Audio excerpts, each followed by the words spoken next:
Hello, I'm a meerkat, and I have a question. What if you ran an entire wrestling promotion from your apartment? Is it still wrestling? In pro wrestling, it's common knowledge that there needs to be, obviously, wrestlers, a ring with ropes, turnbuckles, a ref, pageantry entrances, a venue, and of course, crowds. But do you really need all of that to tell a story in the performance genre of wrestling? What if you took all of that away? Pandemic wrestling proved, to me at least, that you don't need a crowd to have Roman Reigns give the best performance in wrestling history. And Kota Ibushi proved, to me at least, that you don't even need a living opponent.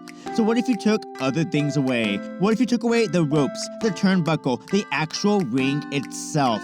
What if you took away the pomp and circumstance of entrances, the defined role of the ref, professional video production team, commentary, and even the venue away? Plop a chocolate-colored mat on the floor and bring a bunch of your friends over to have a wrestling show. We've all done this. As children, we did this with our friends, and the bed was our ring. But could you tell an emotional wrestling story in this type of environment? Could you bring me to near tears? In fact, is this still even wrestling? Well, of course. Just like going to my old university and checking out the small black stage and seeing 4 people watch a student play with 0 props and total imagination. That's still theater. Joe Swanberg and the Duplass brothers proved long ago that you can have a camera, actors, and time on your hands to improvise an entire movie and have that literally be your career. That's still filmmaking, and some of them have done more for my life than the last Doctor Strange did. You wouldn't say Choco Pro isn't wrestling because of how cheap it looks either. Otherwise, Marvel and Star Wars would be the only movies by that logic. Lars von Trier's Dogville has no setting. It's a black stage with chalk outlines as the locations, but all the sound effects are still diegetic. Like there's a town and houses and such. You would be so surprised how well this works. Inherently disturbed by the actual movie and its total acceptance of misanthropy as the answer. Well, that's because of Lars, but it's still a movie. This is Gato Move Pro Wrestling, founded by Emi Sakura, but those are the live events. I'm strictly referring to the Ichigaya Chocolate Square, simply titled Choco Pro Wrestling. An inherently absurd, ridiculous, but intimate and accessible independent wrestling promotion that, because there's such a lack of anything, there's an intense focus on telling long-term character arcs that can lead to emotional results. It's 100% theater, with a beginning introduction by the host Bali and Aki, acting as a sort of chorus. And throughout the show, the wrestlers will go aside and give us a soliloquy. Then a mini Jankin tournament where the winner wins a chocolate square, followed by an ending song. A good amount of wrestling fans will see the chocolate square and the apartment building and the wrestling and just dismiss it instantly. But let me give you some quick context. Bali and Aki and Emi Sakura had all their shows canceled, one after the other, as Japan shut down for the pandemic during the opening weeks of complete uncertainty. As they sat in the chocolate square and thought the end of the world was surely happening, they instead had the idea to just do the show here and live stream it. So the very next day, Emi Sakura does just that and tells Bali and Aki, "You're gonna translate. Do the English segments, hold the camera, and oh, you're wrestling Minoru Suzuki." The rest is history, because as Emi Sakura said, in times like these, people still need at least one place where they don't have to remember the pandemic. Just one place. Just one place that it's never said. It's like a place you could just visit that is not trouble, that is just an escape. Choco Pro is without a doubt the most wholesome wrestling company in the world, and I would argue is pro wrestling stripped to its absolute core until nothing is left but purity and absurdity. Since wrestling is inherently absurd, it's the purity that shines. But this isn't about Chocopro as a whole. This is a focus on one wrestler who defines that purity the most. Chie Koishikawa, the most absurd, adorable anime protagonist with the tagline of having too much energy. So say hello. No, I mean it. Say hello, because she has a sword. Who's ready for story time with Meerkat? Think of the most bubbly, cheerful, energetic, and genuinely loud female you've known in life. Then turn that dial up to 11, let them turn Super Saiyan, and then tell them to dress themselves at the local thrift store. But they only have $20 and they have to bring back change. That's Chie Koishikawa. Chie is all heart, a young girl in orange who immediately screams at the top of her lungs upon her first appearance. She's all youth and someone who is literally living their truth at all times. Someone uninhibited with their emotions and perhaps just as easy to crack. Someone loyal as a friend and genuinely happy to see success. Someone you'd want as a friend, as they would want you to succeed and not feel any jealousy about it. But beyond being a friend, Chie seems someone who genuinely also wants everyone surrounding her to have a good time. She feels like the type that would recognize if you're feeling blue and try to orange you out. That's just my interpretation, of course, all sourced from articles linked below, but that's mostly from that face. And doesn't that sound like the perfect professional wrestler? She's from the 4th generation of students of Emi Sakura, having been trained as a former fencer into the world of professional wrestling right before the world shut down. Her career arc has been told within the confines of the Ichigaya Chocolate Square, which makes her career wholly unique and 100% theatric. First, she runs in, wearing orange with a cape and a sword, looking straight out of a kid's film, and right away, the brightness of her personality shines before she ever starts rambling in a language that I don't know, and goes... Say! Okaeri-na-sai! Okaeri-na-sai! Mata!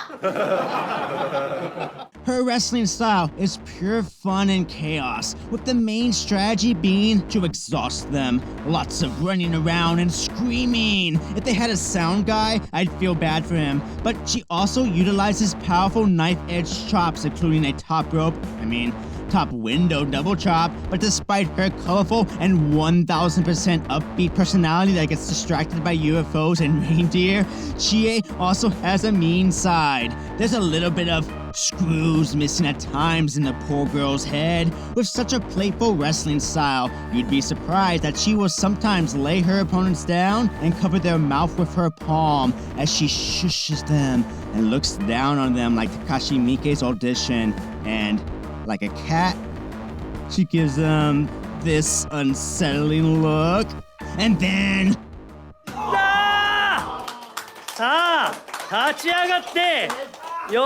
Chie has faces and faces and faces. And what's amazing about watching Chie in the Chocolate Square is that the few times she's in a ring, she doesn't change a single thing about her performance. A fast, random, schoolyard playground style of wrestling that can be turned up a notch to adapt to the opponent and lay on some chops and ground them with submissions. She even appeared at Stardom's New Blood 4 against Lady C and Ruaka. William Regal famously said that a wrestler has 3 seconds before a viewer figures out if they like them or not. Chie didn't even give us a second to see her as she zooms past the camera and runs around the venue, says hi to the hard camera, and flies back to the ring, stopping to yell at Rossi Ogawa before stopping in front of the camera like... She performed well to showcase her personality and wasn't even pinned. Say hello to the lights, Lady C. Hello.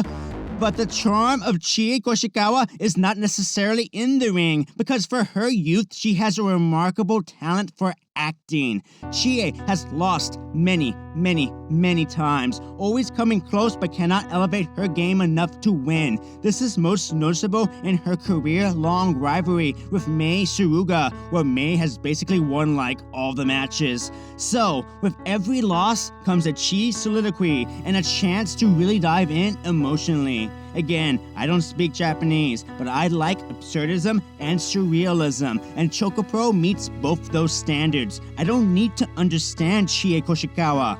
I can feel it.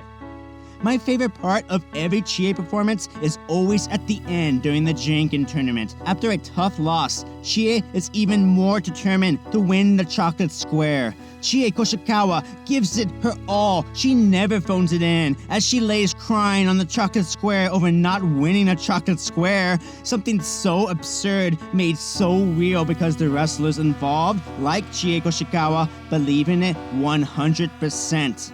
Take a simple story.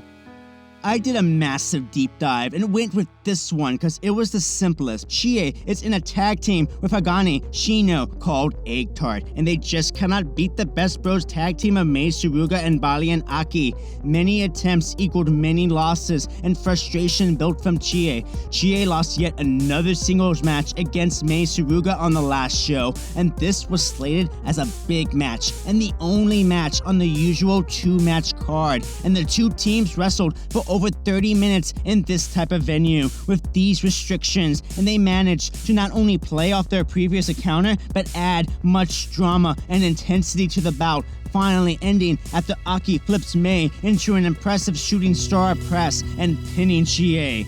Chie is devastated, far more than usual. Egg Tart sits in silence as the awkwardness of the exhaustive battle settles and Best Bros celebrate.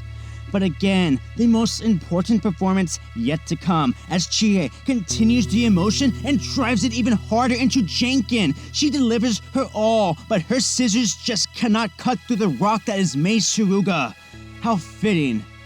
As Chie flops to the floor in tears, completely losing it all, as everything crumbles around, and I can just really feel for the poor girl. She just goes all in. I've worked with actors who can achieve this exact performance, but it's their nth take that finally nailed it. Chie not only does this after 30 minutes of deconstructed wrestling that made me forget the environment they were in and hyper-focus on the core of what wrestling is, but Chie also did it in one take, with no good camera angle or sound guy to capture it, and it's still just so good.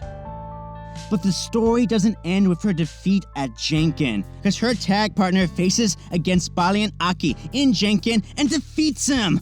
And look at Chi celebrate! Life was driven back into her, and she's so excited for him, just collapsing and staring at her friend, as all of life has the most meaning in the world. See how genuine she is about the success of her friend over Janken? The final round is Shino versus Mei Suruga, one final Janken for the chocolate square of sweetness, as Mei goes for rock, and what does Shino have? Paper! Paper! Shino has paper! He won Janken, and Chie ignites like a rocket! Look at her zoom around, screaming and running outside. And back through the window she goes! She is so happy for him! You can't help but also feel happy for both of them. And then, in the most generous and righteous move, Shino offers Chie his chocolate square. Chie is beside herself as the tears flood, her happiness peaks, and she bites into the chocolate square. Tasty. Such a silly reward for rock, paper, scissors, becoming quite an emotional and powerful symbol of friendship and determination. It broke me into near tears, I admit. As they break into song, Chie continues to celebrate their Janken, despite losing the match and not winning the titles. This is their moment.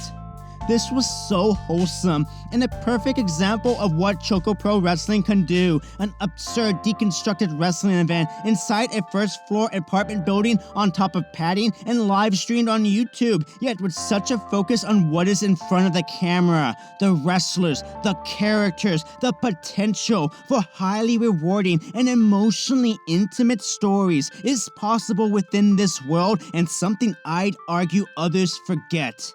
Emi Sakura's mission has been achieved. When watching such a ridiculous show, open the mind and let yourself get absorbed and escape from the everyday stress of everyday life. And Chie Koishikawa captures this wholesome purity with her wonderful personality, and I hope the future carries her well. She brings me nothing but joy, and I end up saying hello, just like Chie Koishikawa would want us to say. Say hello.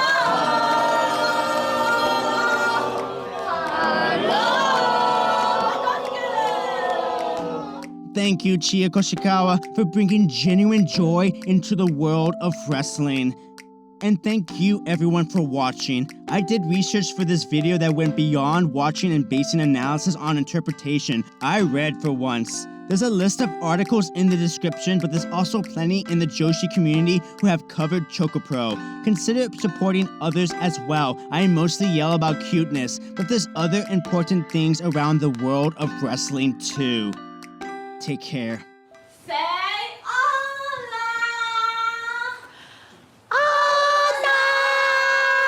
はいどうもありがとうございます。本日アキさんとシングルマッチさせていただくのですが、明日試合をさせていただきます。それを踏まえての本日メ